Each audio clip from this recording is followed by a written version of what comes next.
Hello and welcome. This is Cheryl. Thank you so much for joining me today. In this video, I'm sharing 3 unique looks from one press plate using the new Tranquil Garden collection from Hero Arts. This is the Lotus Field layering stencil set. Then we have the Lotus Field press plate. I'm going to be using this for 3 of the 4 of my cards today. Then we have the Lotus Flowers Die. Now you could use these with the press plate to add some extra dimension to it. I'm going to use them on a separate card. Then we have the lovely labels press, foil, and cut set. I'm using my glimmer system first. I have it nice and hot. I'm using it with some Prism foil. This has a beautiful holographic look that I thought would look nice for both the water as well as negative foiled. I heated up my glimmer system. I layered it with my plate with the print side up, the foil with the pretty side down, and I'm working on Hammermill Cardstock. I put my plates on top, add or press the timer button, and once that stops blinking, I put it through my die cutting machine. You need both the heat from a glimmer system and the pressure from a die cutting machine in order to foil successfully or hot foil successfully. So I am now doing my sentiments from the Lovely Labels press foil and cut sentiment set. So there are several different border pieces for this. You could use these sentiments with or without those border pieces, and there's also dies to cut out the label as well as to cut out the sentiments individually. And I'm going to use a combination of different ways of using the sentiments throughout my cards just for some different looks. I'm using that with the Prism foil again. Prism foil I think is my favorite one. I just love the holographic color, makes it so that it goes with pretty much any color palette that you choose. Then I'm using my solid hot foil plate and I'm solid hot foiling both of those images. Now I'm not going to do anything with the solid hot foiled labels. I will save that for a future project. I might use the labels as is for a future project, or I just might use the cardstock for die cutting little pieces for different things like, flower centers, that type of thing. It just depends on the future project. I will be using the solid hot foiled Lotus Field background though. I just love the look of this solid hot foiled piece. Typically, I don't use solid hot foiled pieces, especially with the holographic and the prism and the aura foil, because it's just too flashy in my opinion. But I really loved the look of this one, and with it ink blended in the background, it's just very, very simple, but it's so pretty with that holographic foil. Now, before I create any cards, I'm going to do my die cutting of my labels. I am taping them in place with a little bit of Best Ever Craft tape to make sure those dies stay exactly where I want them to go. Now, when you're die cutting things like this, you definitely want to make sure that there's some space between your dies. You don't want them overlapping. We don't want to ruin our dies. So better to do more passes through your die cutting machine if you need to, so that you can avoid anything layering over top of each other. So once I have those done, I will set those over to the side so that I have my sentiments ready to go.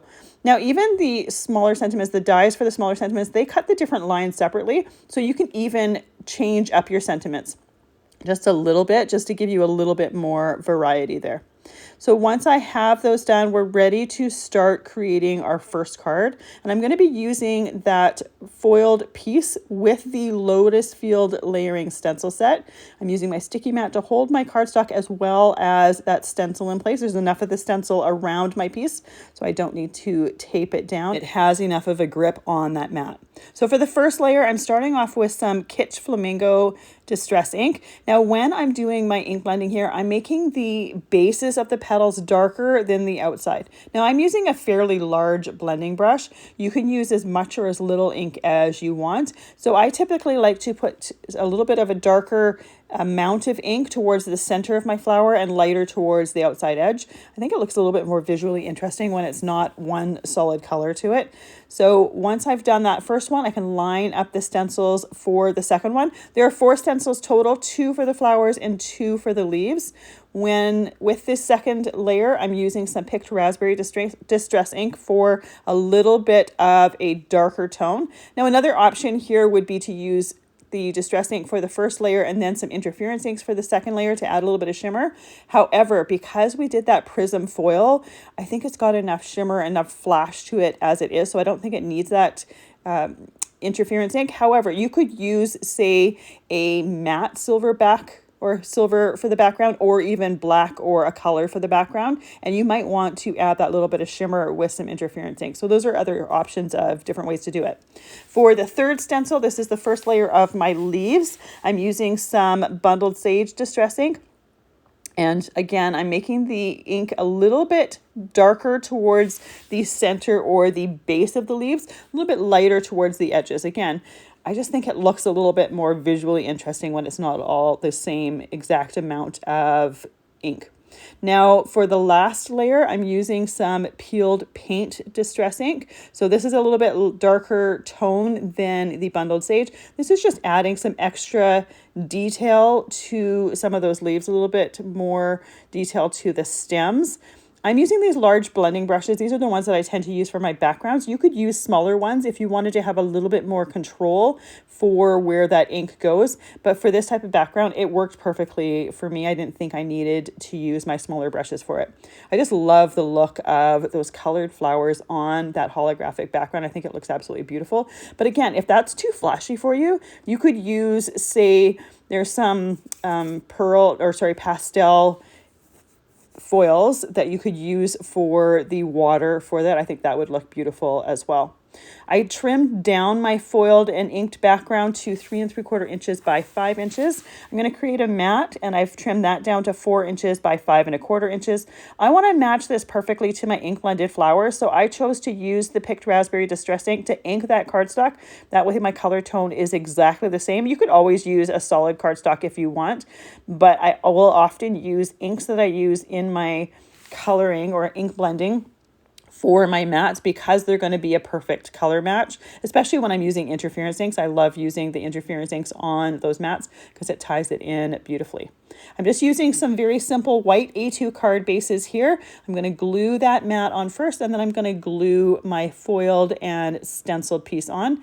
Now I'm using some Barely Art glue. I have it in a fine line bottle. This, I glue most of my things together. The only thing I don't glue together with it is ribbons, because the ribbon will absorb the glue and it will leave a mark on there. And then when I'm working with acetate, you can absolutely use that Barely Art glue, but sometimes I want things to dry a little bit quicker, so I'll use some double-sided tape for that.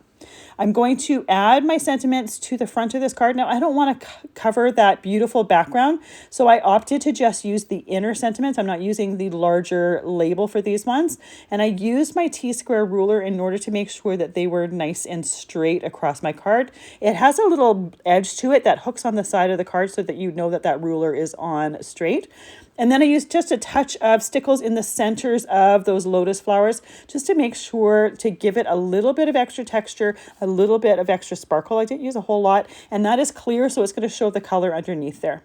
Now for this solid hot foiled background, I'm going to do a simple ink blended background here. So for the solid hot foiled, the flowers are foiled, the leaves are foiled, and it's the background that's not. So I'm going to use some Broken China Distress ink as well as Uncharted Mariner Distress ink to ink blend the water in my background. That foil is going to resist the ink, so I don't need to worry about those getting colored at all. They're going to completely resist the ink. And it has the opposite effect. It has kind of the opposite look of the last one, because the last one the flowers were colored and the background was not. This one the background is colored and the flowers are not. And it just has a little bit of a different vibe to it. So I trimmed that down to 3 3/4 inches by 4 inches or 5 inches. Now you could trim it down further and then put a mat around it, but because of that holographic foil on there, I didn't really think it was necessary. I thought just a very simple white mat around it from the card base was enough, because we're going to put the white label with our sentiment on there as well. I chose the sentiment label that has the sentiment foiled in the center, and I chose to leave it white to match the card base around it. You could ink blend, but I think if you ink blend it on there, it would just kind of blend into that background. It wouldn't be quite as eye-catching. So for the next technique with my press plate here, I'm using my LetterPress system. I am putting that plate on the base, and I'm using some distress watercolor cardstock. I'm going to ink this plate with some Versamark ink, and I've put a bit of embossing powder tool on my paper because I want to make sure that my embossing glaze only sticks to the Versamark ink. It's not going to stick to any possible oils or anything on that watercolor cardstock. I put my clear plate to the base of the LetterPress system, run it through my die cutting machine to press that plate onto that watercolor cardstock. Now I want to color my water because what is inked is the water part, the background part. I want to color it with Distress Glaze. Now you could use one color here. I'm using 3 different colors because I want it to look like it's light from the front and then darker as you get more towards the back. I'm starting with the lightest color and I'm working on some scrap paper underneath there. I pour it on about 1/3 of the way up, and then I use a Slurpee straw to scatter some on there so we don't have any harsh lines there. Then I tap that excess off, pour it back into the container, and now I'm working with some Mermaid Lagoon. That first one was Tumble Glass. I'm not sure if I said that. So the Mermaid Lagoon, I'm putting it in the middle third. Once again, pouring it on there until close to where I want it to finish, and then use a Slurpee straw in order to just kind of soften the edges there. The last one I'm using is Uncharted Mariner, and I'm just pouring that right on there because there's a little bit of that Versamark ink exposed, and anything that already has embossing glaze on there, the last color is not going to stick to, so you don't need to worry about that. Now the color tones are fairly similar, so if I get a few grains of one or the other in my embossing glaze, I don't really worry too much about it because they're the same colored family. But you definitely want to do it in 3 different phases. You don't want to pour all of that embossing powder on there, mix them all together, and then not be able to put them back because they are all mixed together. So best to do that each color one at a time, putting the excess back in the jar. And you can see that I had enough time to do that. I wouldn't be super leisurely when you're doing that because we don't want our Versamark ink to dry, but you definitely have enough time to do that. And I think having the 3 different colors in the background just adds a lot more interest to the background. Another option here would be to use ink on that press plate and do the similar thing with ink, 3 different colors on that press plate and then press it through. However, you want to make sure that you're using the proper cardstock for the technique that you're wanting to do. I want to use watercolor on the exposed bit here, which is why I use the embossing glaze on the background, because it is going to resist what I'm going to do next. Now for this watercoloring, I'm going to use Distress Reinkers. These are for re-inking your ink pads, but I love using them for watercoloring. I have them in a palette here, and you can see that I have them in color order.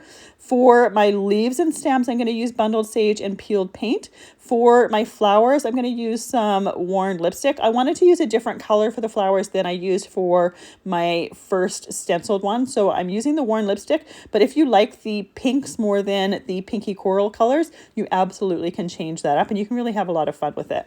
So I use my Mighty Mister to mist that whole piece there, and then I'm just using my water brush to put the color down. I'm starting with my leaves and stems first because I want to make sure that that is completely covered before, and that starts to absorb a little bit before I go and do my flowers. So I start with the lighter color, which is the Bundled Sage, and then go in later on with the Peeled Paint, just adding a little bit of a darker color to the base of the leaf where it meets the stem. You could just do one color if you want, but I definitely think for those leaves, it just has a little bit more interest in it when you use 2 different colors to it. This I'm doing super quick because I misted it with water. That distress refill is going to start blending and bleeding out, so you don't need to be perfectly perfect with it. It's going to take a while for this to dry because I did mist the whole thing. So while it is drying, that's going to continue to blend and bleed, and it just creates a gorgeous look to it. So I use a little bit of that Bundled Sage in the center of the flowers. Once I'm completely done, I end up going and adding some scattered straw to it because it's a little bit too green for my liking. I wanted it to have a bit of a different color. When it comes to the flowers, I kind of go over the whole flower with kind of a medium tone of the worn lipstick refill. Then I go back in and add some darker amounts to the base of the flowers, to the bases of the petals. I have a piece of paper towel to my right. Anytime I feel like I have too much color or too much water on my brush, I will dab it onto that paper towel to remove that.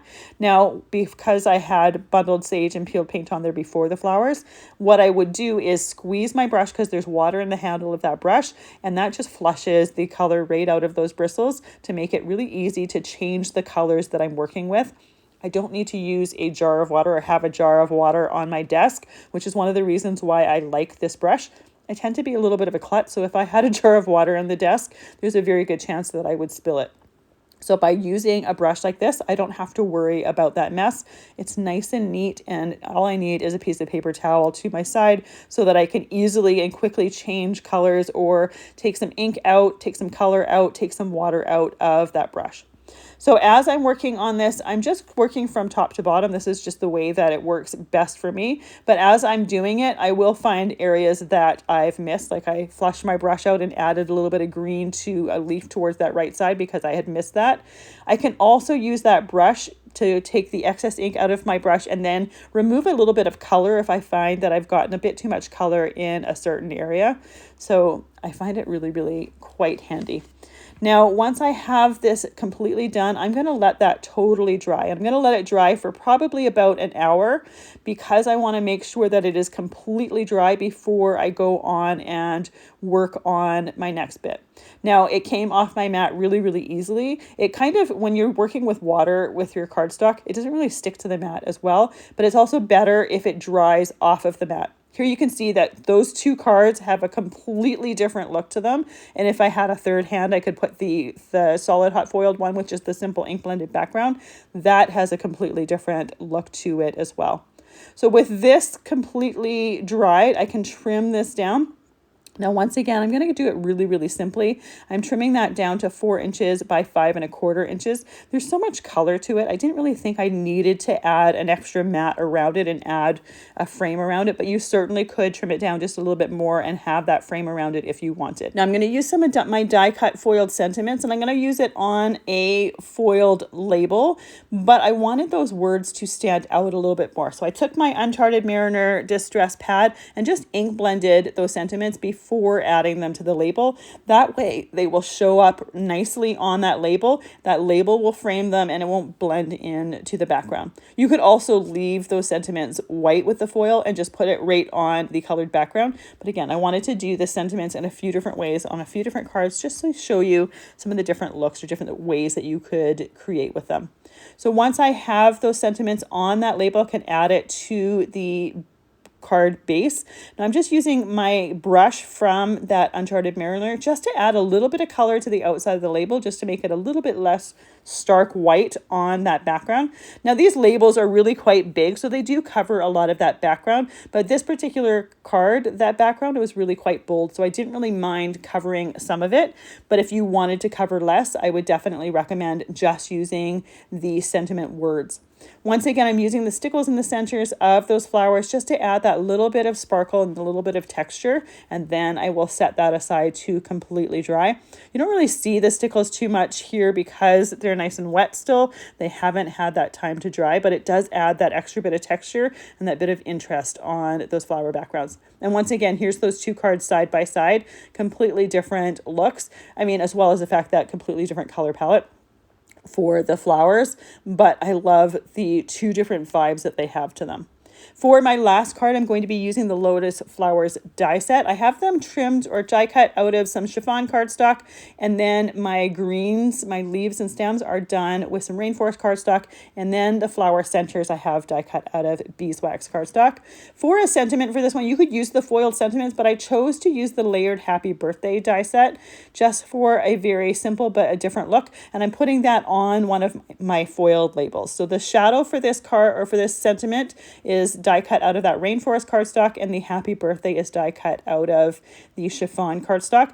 And I'm using the piece that I die cut out of just as a little bit of a template to know exactly where to put the P and the Y, because when you die cut them, the P and the Y are completely separate, as well as the straight line from the B. This just makes it a little bit easier to place them. You could just eyeball it, that would absolutely work, but by using that piece of cardstock that those pieces were die cut out of, this just makes it a little bit easier. So once I have that sentiment on the shadow, I can put that whole piece right on the label, and this gives it a bit of a base to it. You don't have to use that label, but I already had it created and wanted to just show it in a different way. So I put my pieces for my lotus flowers on the sticky mat, and I've put them in order of, or in clusters for the different flowers so that I know exactly which pieces go with which. I'm using a little bit of that worn lipstick distress ink to ink blend those flowers just to give them a little bit of visual dimension. Now again, if you look online, lotus flowers come in a few different colors, so you can pick and choose which color palette you use, and you can also get creative with them and do something that's completely not conventional. But I love when card making that you can get creative like that, or you can imitate nature. So I left these pieces right on the mat and I started to glue them together. Sometimes I pull them off, but because there are so many different pieces to this, I thought it would be easier if I just left them on the mat. Everything was already organized anyways. So by having them on the mat, it gave the base of the flowers something good to stick to while I was assembling the different layers over top. And then I let them dry on the mat as well. I'm using that same Barely Art glue that I've been using throughout the video. However, for these, you can definitely see how it's really handy to have something with a fine line to it. Now for the really tiny pieces, I'm also using something new from Spellbinders. They have a handy tool set that has a couple tools with wax tips on it. The set also comes with a replacement wax tip for each one of them. This is the tool here, and I find that it's so easy to pick up those pieces to put them in the areas, especially for the really teeny tiny die cuts.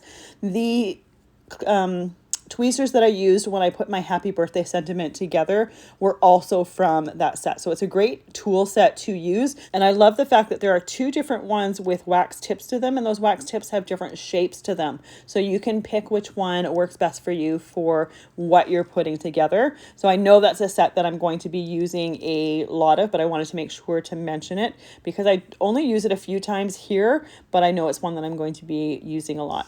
So as I'm putting these pieces together, I'm just leaving them on my mat to dry. Now I only did one of each flowers for this video. I'm using it on the front of a card. I'm just using the die cuts as well as the label for my sentiment. You could easily create a kind of more subtle background with that press plate and use that as a background behind these lotus flower die cuts. I think that would look fantastic as well, but I wanted to use them just on their own because I think they're also going to be gorgeous just on their own. I'm going to do a very, very simple ink blending on the background of my card before I add these flowers to it, but I love how they go together. I love also how they have so many different petals. It creates a lot of texture.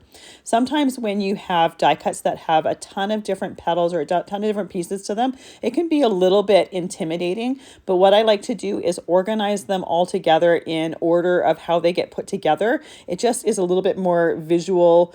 It is, for me, a little bit, it just kind of organizes everything in my brain. I can see all the pieces that I need, makes it really easy to quickly grab them as you're assembling them as well. Now those flowers are completely done off to the side, and I just use a little bit of peeled paint distress ink on my leaf die cut as well as the sprigs of grass. So I have two pieces of Hammermill cardstock here. I trimmed one to 4 by 5 1/4 inches, and then another one to 3 3/4 inches by 5 inches.